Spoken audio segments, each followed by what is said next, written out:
Pak Jokowi tidak bisa dijebloskan ke penjara karena masalah kereta cepat WOS. Kenapa? Teman-teman, seperti kita ketahui, Pak Jokowi memberi klarifikasi tentang kereta WOS. Bagaimana kelanjutannya? Simak video ini sampai selesai supaya tidak gagal paham. Oke? Kita mulai dengan Bismillahirrahmanirrahim. Alhamdulillah rabbil alamin. Allahumma shalli ala Muhammad. Kita selalu bersyukur atas rahmat yang diberikan Allah dan selalu berselawat kepada Nabi besar Muhammad sallallahu alaihi wasallam. Teman-teman sekalian, baru-baru ini Pak Jokowi memberi klarifikasi tentang masalah desas-desus kereta cepat WOS yang sebelumnya menjadi viral karena kereta WOS itu, utang kereta cepat WOS itu tidak mau dibayar pakai APBN. Itu kata Pak Purbaya. Ya, dan didukung oleh Pak Prabowo. Jadi teman-teman, polemik tentang kereta cepat WOS yang dianggap ada markup, bahkan sekaliber Mahfud MD turun tangan. Ya kan? Menyuruh KPK coba telusuri bagaimana mungkin ada markup di situ, maksudnya penggelambungan harga, teman-teman, ya kan? Nah, apakah Pak Jokowi bisa dipidanakan karena merugikan negara? Itu kan pertanyaan. Karena kalau ada kerugian negara, maka Pak Jokowi harus bertanggung jawab. Di mana kerugian negara? Teman-teman sekalian, Pak Jokowi mengatakan begini. Lebih kurangnya begini, teman-teman. Kereta cepat itu untuk rakyat. Untuk rakyat, dinikmati oleh rakyat. Jadi dipakai uang negara. Semisal subsidi. Jadi tidak mengambil keuntungan. Keuntungannya apa? Keuntungannya rakyat menikmati fasilitas kereta cepat. Sebagaimana kita ketahui, kereta cepat ini kan tidak semua negara punya, teman-teman. Nah, ini pertanyaan yang sangat luar biasa, teman-teman. Apakah jika negara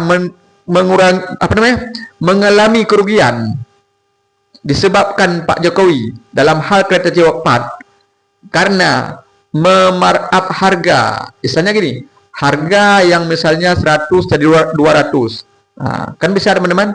Nah, apakah bisa Pak Jokowi dipidanakan, dipenjarakan? Kan ujung-ujungnya kan mau rakyat Indonesia ini kan Jokowi dipenjara. Masalah apapun itu, mungkin masalah ijazah atau ini itu. Ini masalah kereta cepat dalam kasus ini, teman-teman. Jadi kalian subscribe video ini supaya kalian bisa mengikuti kasus-kasus selanjutnya. Oke, di sini kita akan membahas kasus kereta cepat WOS. Teman-teman sekalian, Pak Jokowi tidak bisa dipidanakan. Kenapa? Dia mengatasnamakan negara. Pak Jokowi ini kepala negara. Ya kan? Makanya sering kita lihat, dan di Indonesia belum pernah ada presiden yang dijebloskan ke penjara. Kenapa? Karena yang bertanggung jawab itu negara. Iya. Jadi negara yang harus menahan kerugian. Jadi teman-teman, bisa dibayangkan seandainya, ya kan, Pak Jokowi tidak pandai dalam berkata-kata, mungkin dia bisa dijebloskan. Tapi dalam hal ini, ya wajar negara rugi, menahan kerugian untuk rakyat. Misalnya begini, teman-teman, kita mau membeli sesuatu untuk anak kita, sepeda, kita rugi gak? Secara duit kita dirugikan, tapi diuntungkan ke anak kita. Paham di sini? Ya kan? Anak kita menikmati. Jadi yang rugi siapa? Kita, karena kita mengeluarkan uang. Yang untung siapa? Di situ mungkin ada penjual, ya kan? Yang diuntungkan penjual. Misalnya dalam kereta cepat WOS, mungkin yang diuntungkan itu Cina. Nah, bagaimana juga dengan masalah ini kan kredit, cicil, ya kan? Itu hal biasa, teman-teman. Sering kan orang orang tua membeli mobil ke anaknya atau sepeda motor kredit kan? Nah, masih untung teman-teman Pak Jokowi di sini mau ngutang karena tidak semua orang mampu ngutang. Karena kalau masalah bayar, iyalah negara ya lah yang membayar. Masa Pak Jokowi yang membayar, ya kan? Cuma teman-teman di sini ada celah untuk Pak Jokowi bisa dijebloskan ke penjara, di mana kalau penegak hukum KPK atau apapun itu, kalau Kejaksaan Agung kita ragukan nggak bisa menjebloskan Pak Jokowi karena itu orangnya Pak Jokowi. Kalian tahu kan? Kalian jangan lupa bahwa jangankan Pak Jokowi, Sylvester yang setia kepada Pak Jokowi tidak bisa dijebloskan ke penjara. Padahal sudah ingkrah. Ini Pak Jokowi loh. Ini bukan orang sembarangan. Jadi kepolisian no.